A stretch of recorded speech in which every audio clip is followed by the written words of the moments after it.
Hi, this is Mark Carrington.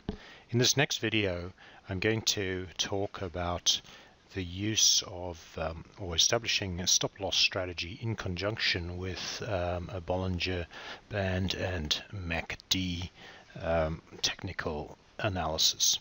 So the chart I've got up is the S&P 500, and you will we've seen from the last video is we entered a trade. We have a trade opportunity which we've identified that we've entered where the MACD signal line has crossed over the orange line and heading in an upwards direction. So where our plan now is to work out what is an appropriate stop loss strategy, and I'll go through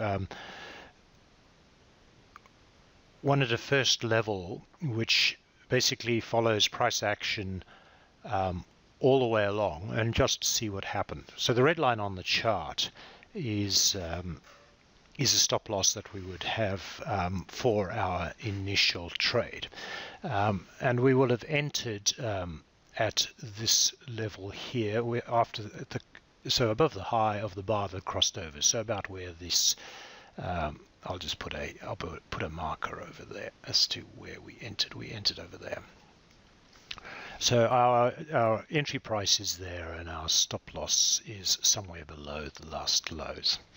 And the first level of strategy is to not consider moving the stop loss until we've got a touch on the Bollinger Band.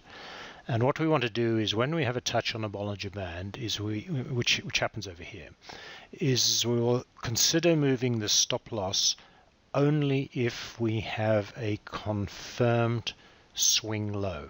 Now, well, you may not know what a swing low is, but so a swing low is when you've got a bar that looks like that, followed by a bar that looks like that, followed by a bar that looks like that. So we get a lower low and a lower high, followed by a higher low and a higher high. So this is a swing low. Let's just well, I'll leave those on the chart for now.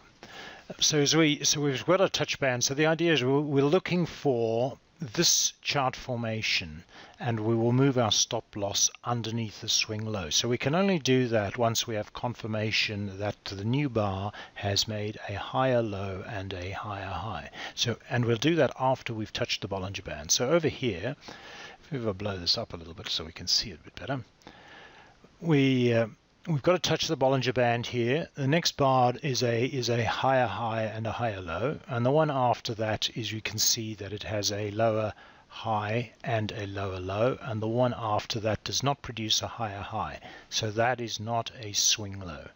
And so we keep tracking up, and then we've got our touch. We do want to find a stop loss, but we've not yet found a place to put one. So here we have a swing low. You can see this bar here looks like this configuration. So we could then choose to move our stop loss up there. So now we are going to do nothing until we get a touch on the Bollinger Band again, and then we'll be looking for the next swing low. So that then takes us to I think I meant to actually do this. Let's do this by putting in another line. So our line was there. So now at least we see where we've come from a stop loss point of view. So the next time we're going to look is when we get the next touch on the Bollinger Band, which happens over here, and we're looking for a swing low. That bar there, so this one comes back, produces a low, this one's got a higher high, and we're now tracking back up. That has got a higher high, that's got a higher high. These two lows are exactly the same, so that's not a swing low, so this one here becomes the next swing low.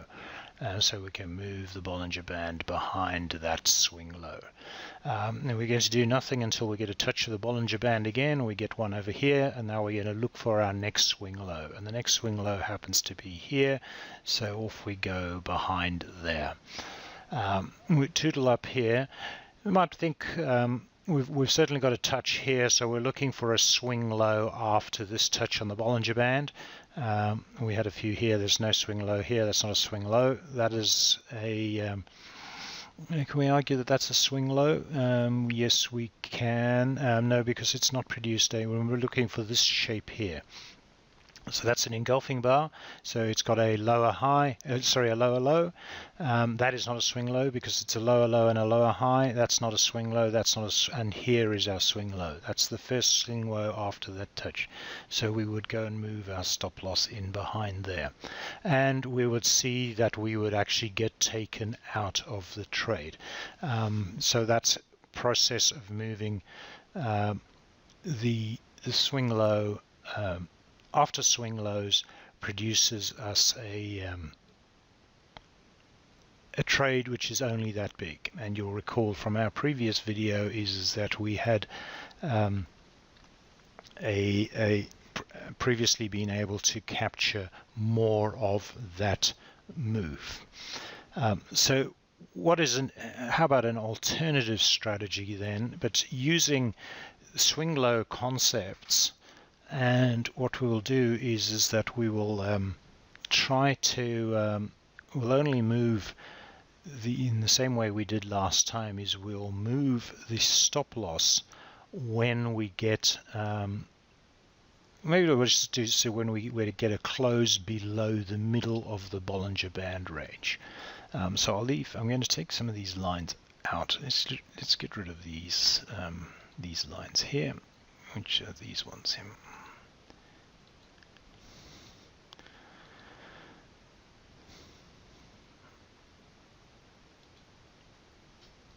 And we'll go back to we're going to put a new stop loss in here, so I'll just move this line as we go.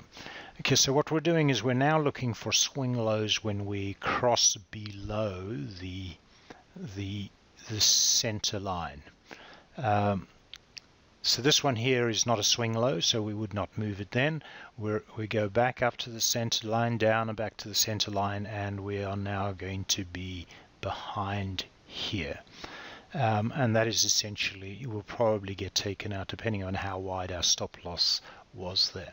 But there's a chance that we would not be taken out, but let's assume for now that we would be taken out. So in fact that one produces a result that is worse than our previous tactic of moving behind every swing low. So this time what I will do is that we will consider that our strategy is to move the stop loss behind every swing low when it has touched the Bollinger Band at the bottom of the range. So our trade is we're in the trade, the stop loss over here. We're just comfortable to stay in the trade while it's above the mid-range. We're comfortable to stay in the trade here. We've still got a positive MACD. And we'll just keep staying in the trade, and here we have to do something because we are now below the Bollinger Band. So we could then choose to move our stop loss below the first swing low after that situation, which is up here. So that'll be an uncomfortable time if this thing kept running down here, but that there is actually not a swing low because this bar did not produce a higher high. But we do have one here where we have a higher high produced after this, so we do have a swing low there. And then we'll keep tracking along here, and we're now touched the Bollinger Band again. As it happens, this particular one is a swing low, so we could actually move it up to there after that change. And then we'll keep tracking along, so we're going to stay in the trade. We're happy to stay in the trade. We get a touch here, and we have another swing low emerge here. This one here is a swing low, so we'll go behind there. And we'll actually get taken out here. And you can see then what we've done is we've actually added in this extra portion of the trade to go from there up to or if this thing will behave itself, up to there. And then you can see here we clearly are taken out, and it looks as if the market is tracking sideways and heading downwards. So that could be an alternate strategy using Bollinger Bands that allows us to stay in the trade a little bit longer than our previous strategy where we had a crossover below the zero line on MACD as being the thing that really forced us out, because it basically allowed us to get into 2 more cycles before we exited. So that's a next strategy for keeping ourselves in the trades for as long as possible. Thank you.